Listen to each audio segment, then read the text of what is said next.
This is one of, if not the best gaming mouse of 2022, but it has one problem that for some people might be a major deal breaker, but for some people might be completely ignored and not really a factor in deciding whether you should buy the Ninjutso Sora. But before I tell you what that problem is, let's talk about the good stuff with the Ninjutso Sora. Starting with the shape. This is absolutely one of the best gaming mouse shapes I've ever used in my life. And that makes sense because it's based on one of the best gaming mouse shapes of all time, the Endgame Gear XM1. In fact, it's not really based on the XM1, it more of just copies the XM1 wholesale and then makes it a bit smaller for smaller sized hands. And really, from a distance, you probably couldn't tell that this wasn't a Endgame Gear XM1 with its wire cutout. The logo placement, the color blocking, even the mouse feet pattern is exactly the same as the XM1, just smaller. And that is honestly something that I would say is deplorable usually in usual situations. But considering Endgame Gear had more than 2 to 3 years to make their own XM1 wireless and XM1 mini wireless and had more than enough time to make their own version, at this point I just consider what Ninjutso is doing with the Sora to be a service to the community, delivering a XM1 mini wireless, something that people have begged for a long time. And they really did it well, conserving all the great features of the XM1 shape, just making it for smaller hands. What this means is you still get the nice low click positions that feel excellent, the gentle grooves on the side that make it nice and narrow and easy to pick up, the hump that is all the way at the back of the mouse with a steep angle that is nice and not too tall. It doesn't protrude into my knuckles and feel like it's intruding or anything, but it gives good support to my palm when I'm clawing or fingertip gripping this mouse. It's also smaller than the XM1, which means now for smaller hands it actually is a pretty feasible choice, especially if you've got more of a relaxed claw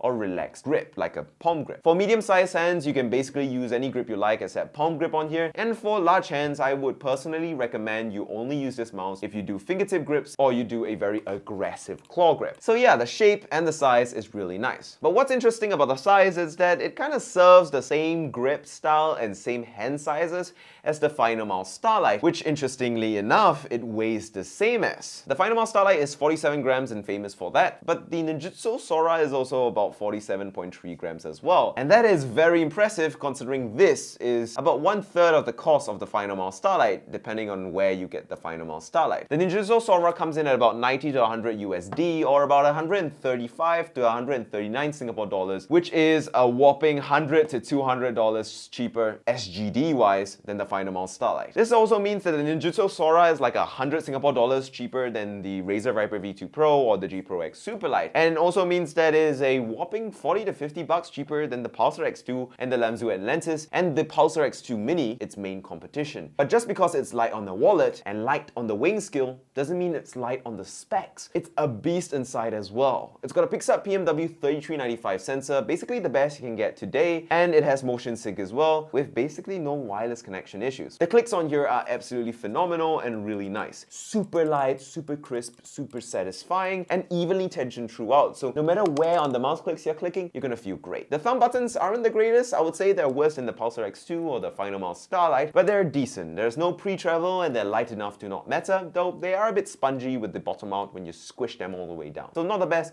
but pretty good. The scroll wheel is light and snappy and crisp with clear steps, and actually reminds me a lot of the Pulsar X2's scroll wheel. No complaints whatsoever. It's a nice little scroll wheel. The mice feet on the bottom as well, with the same pattern as the Endgame Gear XM1, tracks perfectly fine on any mousepad I've used it on and feels really good. The battery life of this in my usage has been pretty good as well. It's lasted a good few days of use. So it sounds all fine and dandy then. This is the perfect gaming mouse, the best gaming mouse of 2022. Well, you're wrong. It is one of the best of 2022, but there are 1 or 2 issues that prevent it from really being the best of the best this year. And one of those is the coating. I know modern mice don't have coatings, but the finish on here is basically one of the most slippery I've used on any gaming mouse. Almost as slippery as like the glorious Forge's coating. But it's a small issue for a lot of people since you can just slap on some grip tape and call it a day. Now, the biggest issue with the Ninjutso Sora, and this is a major one for some people, is the build quality. It's not like it rattles when you shake it, right? But the problem with the build quality of the Ninjutso Sora is just the fundamental shell being very squishy, weak, and filmsy. And to be fair, the gaming mouse is extremely light at 47 grams, and for Ninjutso to achieve this level of weight while not compromising on specs and not even having holes added to the mouse, they had to do something drastic to make this gaming mouse this light. And the way they did it is by making the walls of the gaming mouse extremely thin. Also, because this mouse is targeted at a more budget-friendly price range, they also couldn't afford to use any sort of fancy polymer or material design to strengthen the plastic. As a result, this gaming mouse does feel pretty flimsy if you start pressing it or gripping it tightly. There's like slight flexes all around the body and the shell that doesn't really inspire confidence. If you press down on it, you can feel it squish under the force. Let me be clear though, I'm not saying that just because it has a bit of squishiness in the body, it's a instant don't buy for everybody. I'm just saying that if you are someone that is very abusive with the way you use your gaming mouse, like you're always slamming it, flicking it, hitting it, or squeezing it really tightly with good grip strength, then you should probably avoid the Ninjutso Sora unless it's the absolute perfect gaming mouse for you and you're willing to get a replacement. Because with the build quality and rigidity that this has, I don't think it's going to be able to withstand aggressive abuse over long periods of time. On the other hand, if you're more gentle with your Ninjutso Sora or your gaming mice in general, maybe you use a higher sensitivity, so you're